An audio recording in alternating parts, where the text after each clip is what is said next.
Red, let's kind of go over this real quick because I don't know how much people have been keeping up with it, but I keep up with almost everything Corona related because I like to know what the heck's going on.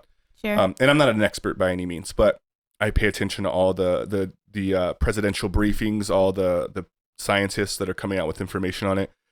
So for everyone who doesn't know I talked to you about this a little bit, but there's an update today. They're reopening the economy. So this episode of the podcast will come out on Tuesday, which will be around the time people are starting to make moves. So this is perfect. If they're trying to figure out like, hey, what's going to happen? What's going to open up? How are they going to open up? They decided that they're going to open it up in phases. And in order to qualify for phase one, you have to be a certain amount of testing, and you have to have a certain amount of negatives below the amount of testing. Like it's a percentage thing. And I wish I knew them. I would say, not that it really matters for anyone listening. They're not going to want to know the percent. Yeah. But what they do want to know is who qualifies. And so like I think they were saying if it were to start today, which it's not, I think it's going to start as of next week. There'd be 29 states that qualify for phase one, which is good. And because New Mexico was one of the ones that was talked about as being one of the leaders and like being ahead of everything, apparently we did really well in our testing. We did really well in our social distancing. The governor acted pretty quick. And so because they've talked about that, they haven't said we're one of the states, but I'm assuming we are given those sentiments, you know what I mean? The things that they're saying. And so we would enter phase one. And what phase one essentially is, gyms are part of that. I thought it was phase two, but when I was listening today, gyms can open in phase one with restrictions. Like the gym, in order to qualify to open, has to meet like the ability. Why are you smiling? Because you don't want to go to the gym, huh? Yeah, I'm like, you would focus on the gym part of it. The gyms are important to me. And so it's like, yeah, gyms will be able to open up with restrictions. What was the other? Grocery stores can up their ability to have certain people. They're already open, but they'll up their max capacity. Other small businesses will be able to open up on limited, like essentially restaurants could open up, but with limited capacity. If you can seat 150 people, because of the 6 feet rule or whatever, you might be able to only have a maximum capacity of half that, 50%. So maybe 75 people in that case. Yeah. But certain things will open up. Schools actually will remain closed in phase one. So if you enter phase one, schools won't open up till phase three, I think, the final phase. So I think schools are going to be closed for a while no matter what. So phase one was those. I wish I remembered every little thing. I think they're going to open the parks up. And then phase two would be, and there's no time limit. You don't have to be in phase one for a certain amount of time. It's based off results. So if I had to guess, I would say 14 days. But once they see that those things are going well, there isn't a repeat or a raise in the amount of it, then they'll open up to full capacity in phase two. So restaurants will be able to go back to the way it was.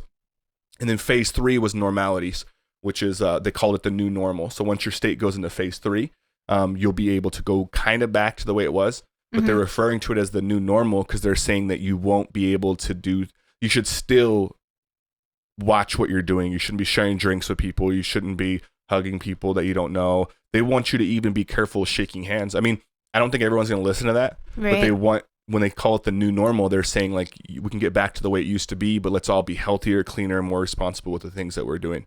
And then with that in place, keep in mind that they're thinking it's going to come back anyways after the summer and the fall. That's crazy. And then we got to be ready for that to do it again. Or if the testing is up to point, which they think it is, they have a 30-minute test and like a 15-minute test now. And they don't have to shove that thing in the back of your nose anymore. So if they can produce enough of those when it comes back around, which it will, I don't know if everyone knows that, we should be able to not shut down the economy and just have regulations in place. The other part that I forgot to mention is in phase one, the vulnerable population still stay home. So even though like things will be opening up, they're encouraging elderly people with underlying conditions, people with health restrictions that they've already had to remain home anyways, even throughout. And I think phase three is when those people that fall in that group can come back out. But Florida opened their beaches today. I saw that and everyone's pretty upset about it. Really? Yeah. I don't know what the rules were or anything, but wow, that's crazy. Florida, that's almost all their business. Because it's not just the beaches. I think when people hear the beaches, they think of just the waterfront, right? Yeah. But there's so many businesses, clubs, restaurants that are right there, venues. Did they open those too? I don't know. But if they do, I think it's going to be in a limited capacity. I don't think they're going to be throwing huge concerts, right? Yeah. But something's better than nothing. They're not open at all. And so just by opening, maybe they did just the beaches, which is going to open up some like ability to make money there. I see you smirk every time. What's funny on that one? Just the beaches. I was thinking that you're like cussing, like just the beaches. It's inappropriate. Sorry. That's pretty crazy. Yeah, I didn't hear about any of that. What do you think they're gonna like? Have they said anything, or what do you think they're gonna do with like events and stuff? Like, I think about our wedding. Like, I know that won't be until next year or whatever, but like, Yeah. I'm like, are they gonna have restrictions on like events and gatherings? I feel bad for the people that already had weddings scheduled. That could have been us because we were Yeah. looking at it. But I don't know. Like, I don't know when it's going to get back. I think it won't. For anyone that's planning a wedding, I know that we are. I would suggest postponing it until there is a vaccine.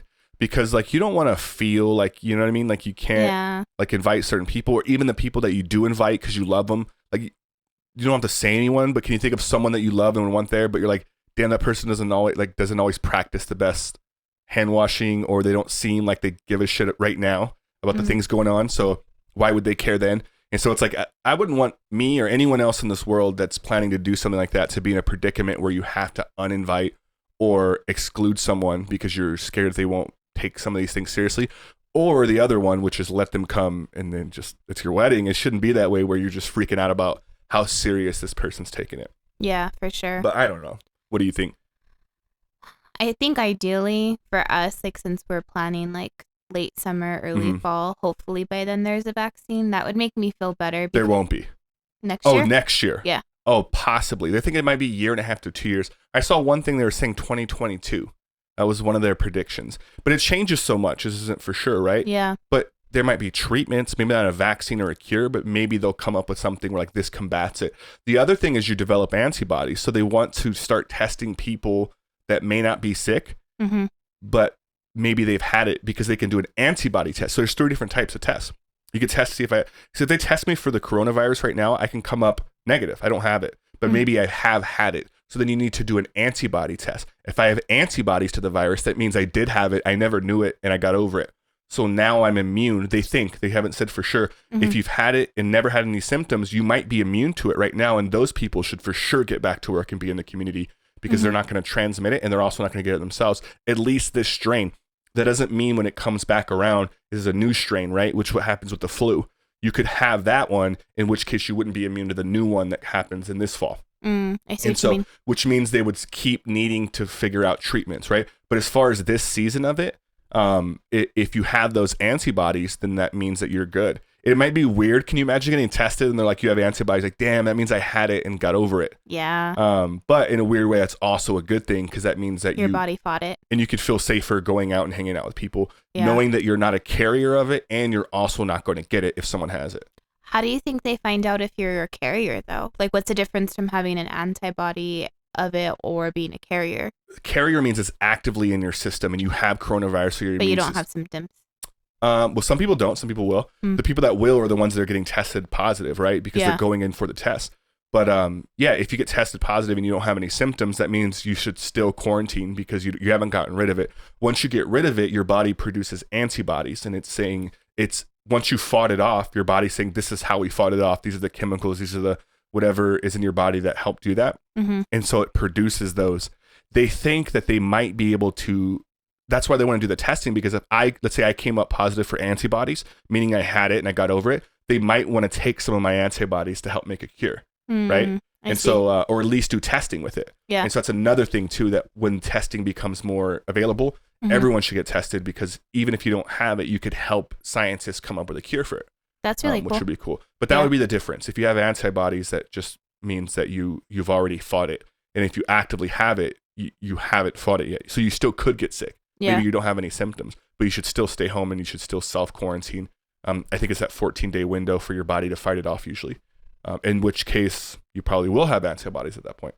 And so it's a little confusing, but I think that that's the main goal, is to get through this season, right? Yeah. And if we get testing enough, then we now have some sort of ability to be better prepared for when it does come back around.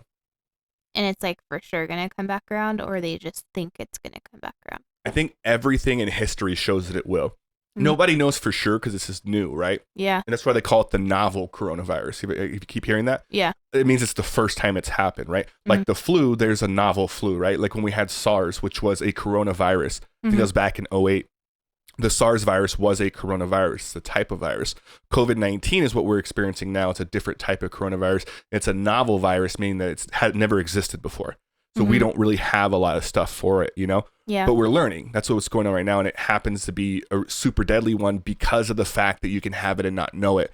If you knew when you had it, it's way easier to isolate those people and it spreads less fast. This one, because it's so weird and we don't know, you can have it and not have symptoms. It makes you more vulnerable to spreading it. Yeah. And so it's really hard to contain.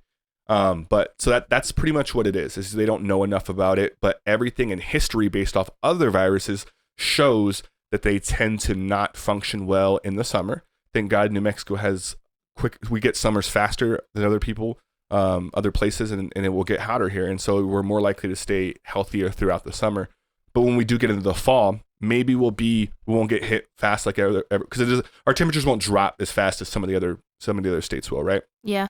So we'll stay healthier longer. But eventually, when it does get cold, when does it get cold here? Like October? Would you say November? I usually feel like it gets cold around pretty much November. Like Halloween. Yeah. Is usually like the first night. I'm like, wow, it's cold. Well, it's also the time changes around there too. Yeah. But yeah, it's so we might stay healthier longer, but I think that it will, and I think everyone that I've heard talk about it is saying that everything points to the fact that it will come back around the same way the flus do, which is why they have vaccines every flu season. I think a lot of people are like, well, I've already gotten a flu shot. You need to keep getting them because the flu shot you get is for the strains that we already know about. If there's a new flu out there, you need to get a new flu shot, which is why it's seasonal.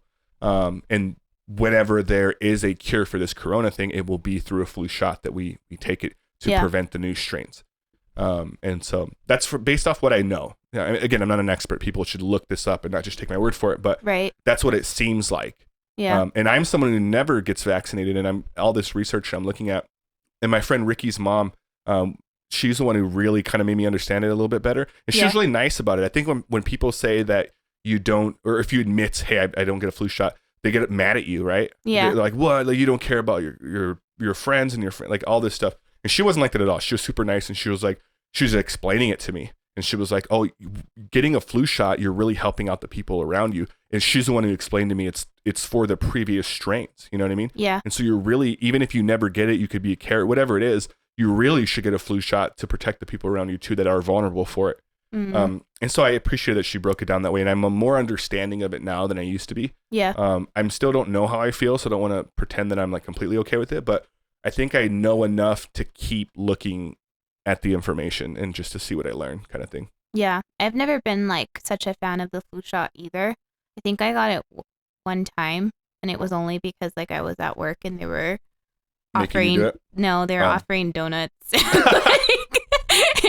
for you to get a flu shot. So I was like, oh, that sounds good. Like, what do I gotta do to get a donut around here? Guess I'll get a flu shot. Let me prick your finger. Okay. Yeah, it's kind of funny. Yeah, it is kind of funny. But yeah, that was the only time I ever got one. And yeah, I mean, I didn't get sick after it. Like some people say, like that they like feel symptoms after they get a fever or something. Yeah, I didn't feel like that at all. But then I've always thought about it like in terms of myself, and I like knock on wood haven't been too like susceptible to getting the flu. But now that you're saying that, you know, that's kind of like something else to take into consideration, because like if I first say like I'm in contact with it, like I don't want to be a carrier, you know? Well, you also don't. You could, if you've never gotten the flu and you've also never gotten a flu shot, you probably have a really good immune system. But it isn't always going to be that way. Think about this. I think through all the corona stuff, people are realizing how many people actually die from the common flu, right? And when I saw the numbers, I'm like, get out of here.